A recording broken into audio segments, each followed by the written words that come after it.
Olá, eu sou o pastor Heber Campos Júnior e pastor presbiteriano, e nós estamos gravando nesse canal do PNO uma série de vídeos sobre os 5 solas da Reforma. Agora eu quero falar sobre o sola scriptura. Esse é o fundamento dos demais porque diz respeito ao retorno às Escrituras como única fonte infalível para que nós saibamos como agradar o nosso Deus, aquilo que a gente tem que crer e como devemos viver. A gente volta sempre para as Escrituras e ela é a nossa única fonte de autoridade. Eu quero ilustrar o sola scriptura a partir de um próprio texto da Escritura. Eu vou usar o texto de Gálatas, capítulo 1, a partir do versículo 6. Paulo fala assim: Admira-me que estejais passando tão depressa daquele que vos chamou na graça de Cristo para outro evangelho, o qual não é outro, senão que alguns que vos perturbam e querem perverter o evangelho de Cristo. Mas ainda que nós, ou mesmo um anjo vindo do céu, vos pregue evangelho que vá além dos que vos temos pregado, seja anátema. Assim como já dissemos, e agora repito, se alguém vos pregue evangelho que vá além daquele que recebestes, seja anátema. Porventura procuro eu agora favor dos homens, ou de Deus, agradar a homens? Se agradasse ainda a homens, não seria servo de Cristo. Faço-vos, porém, saber, irmãos, que o evangelho por mim anunciado não é segundo o homem, porque eu não o recebi, nem o aprendi de homem algum, mas mediante revelação de Jesus Cristo. Observe só o que esse texto diz acerca do sola scriptura. Primeiro, Paulo diz que ele recebeu esse evangelho do próprio Deus. Ele recebeu essa revelação do próprio Deus. Portanto, essa é uma palavra autoritativa. Não é apenas um registro daquilo que os homens falaram, ou daquilo que Deus falou, como se o registro não fosse perfeito. O registro é perfeito porque ele recebeu do próprio Cristo e foi conduzido pelo Espírito para escrever as cartas que ele escreveu. Segundo, é que a autoridade do escrito não está nem no próprio apóstolo. Observe que no versículo 8 que eu li, ele fala assim: mesmo que um anjo vindo do céu vos pregue evangelho que vá além do que vos temos pregado, seja anátema. A ideia é que mesmo que um ser celestial fosse além daquilo que eu falei, não ouça. Porque a autoridade não é minha, a autoridade é do próprio Deus. Veja, não significa que a gente não aprenda com a tradição, mas se alguém vos prega evangelho que vá além daquele que recebestes, não aceite. Por quê? Porque o que recebeu é a tradição boa que tem que ser mantida. Quando a gente fala de sola scriptura, então, os protestantes não estão falando que a tradição nunca serve nada.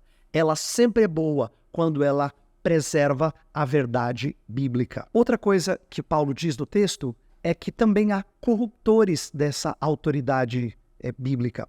No versículo 7 fala que se alguém vos perturba e quer perverter o evangelho de Cristo, então perceba que o evangelho de Cristo sempre corre o risco de ser pervertido. A gente não pode ouvir alguém falar em nome de Cristo e achar que ele fala a verdade.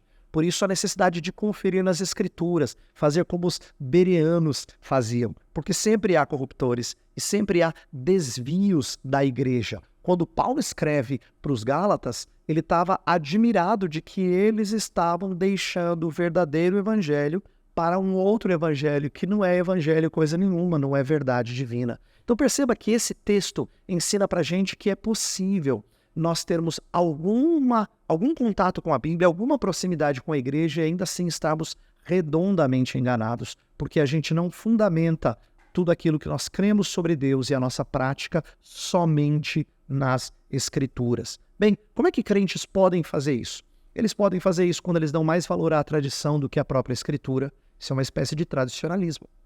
Eles podem fazer isso quando eles dão mais valor às emoções que eles sentem do que à verdade bíblica. Esse é um emocionalismo. Isso é muito perigoso e tem afetado muitos evangélicos. Ou, no caso de outros, quando ele simplesmente se preocupa com o que a razão é capaz de entender. Então, se não cabe na minha razão, então não pode ser verdadeiro. Esse racionalismo fez muita gente cair em teologia liberal.